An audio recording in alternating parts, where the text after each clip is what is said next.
जीवन की यात्रा। अरबों साल पहले युवा पृथ्वी एक उबलती हुई प्रयोगशाला थी। वायुमंडल में मीथेन, अमोनिया, हाइड्रोजन और वाटर वेपर जैसी गैसें थीं, लेकिन ऑक्सीजन नहीं थी। ज्वालामुखियों से लावा बहता था और बिजली आसमान में कड़कती थी। इसी अराजक मिश्रण में, जिसे प्राइमोर्डियल सूप कहा जाता है, जीवन की पहली चिंगारी चमकने वाली थी। बिजली और अल्ट्रावायलेट रेडिएशन से मिली ऊर्जा ने प्राइमोर्डियल सूप में मौजूद सरल अणुओं को प्रतिक्रिया करने के लिए मजबूर किया। इससे अमीनो एसिड्स और न्यूक्लियोटाइड्स जैसे अधिक जटिल ऑर्गेनिक मॉलिक्यूल्स का निर्माण हुआ। ये प्रक्रिया, जिसे अबायोजेनेसिस कहा जाता है, जीवन के निर्माण खंडों को बनाने का पहला कदम था। ये ऑर्गेनिक मॉलिक्यूल्स गर्म मिट्टी या पानी के नीचे के छिद्रों पर एकत्रित हुए। यहाँ उन्होंने मिलकर पॉलीमर्स बनाए। अमीनो एसिड्स जुड़कर प्रोटीन्स बन गए और न्यूक्लियोटाइड्स ने मिलकर आरएनए का निर्माण किया।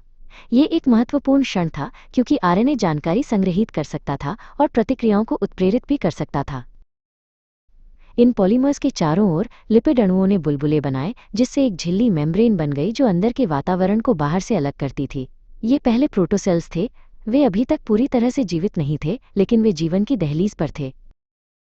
इन प्रोटोसेल्स के अंदर आरएनए अणु ने खुद की प्रतियां बनाना शुरू कर दिया। यह आरएनए वर्ल्ड हाइपोथेसिस का एक जीवंत उदाहरण था, माइनस ये विचार कि डीएनए और प्रोटीन से पहले आरएनए जीवन का प्रमुख रूप था। प्रोटोसेल बढ़ रहा था और विभाजित हो रहा था, अपनी आरएनए जानकारी को अपनी संतानों तक पहुंचा रहा था। समय के साथ एक अधिक स्थिर अणु, डीएनए, ने आनुवंशिक जानकारी संग्रहित करने का काम संभाल लिया। आरएनए अब मुख्य रूप से डीएनए के निर्देशों को प्रोटीन्स में अनुवाद करने में मदद करता है। ये एक बड़ा विकासवादी कदम था, जिसने जीवन को और अधिक जटिल होने दिया। ये पहले वास्तविक कोसा सेल्स थे, जिन्हें प्रोकैरियोट्स कहा जाता है। उनके पास एक न्यूक्लियस नहीं था और उनका डीएनए कोशिका के भीतर तैरता था। अरबों वर्षों तक ये साधारण जीव पृथ्वी पर एकमात्र जीवन थे। फिर कुछ प्रोकैरियोट्स, जिन्हें सायनोबैक्टीरिया कहा जाता है, ने एक नई तरकीब सीखी, फोटोसिंथेसिस। उन्होंने सूर्य के प्रकाश का उपयोग भोजन बनाने के लिए किया और एक अपशिष्ट उत्पाद के रूप में ऑक्सीजन गैस छोड़ी। इसने पृथ्वी के वायुमंडल को हमेशा के लिए बदल दिया।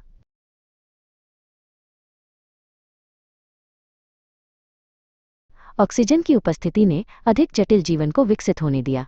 एंडोसिम्बायोसिस की प्रक्रिया के माध्यम से बड़े प्रोकैरियोटिक सेल्स ने छोटे सेल्स को निगल लिया। ये छोटे सेल्स अंदर रहते थे और माइटोकॉन्ड्रिया और क्लोरोप्लास्ट्स बन गए। इस तरह यूकैरियोटिक सेल्स का जन्म हुआ, जिनके पास एक सच्चा न्यूक्लियस और ऑर्गेनेल्स थे।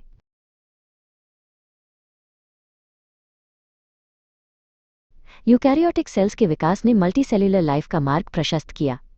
अचानक जीवन की विविधता में एक अविश्वसनीय विस्फोट हुआ, जिसे कैम्ब्रियन एक्सप्लोजन के रूप में जाना जाता है। अब समुद्र अजीब और अद्भुत जीवों से भरा हुआ था, माइनस आधुनिक जीवन के पूर्वज। जीवन की यात्रा वास्तव में शुरू हो गई थी।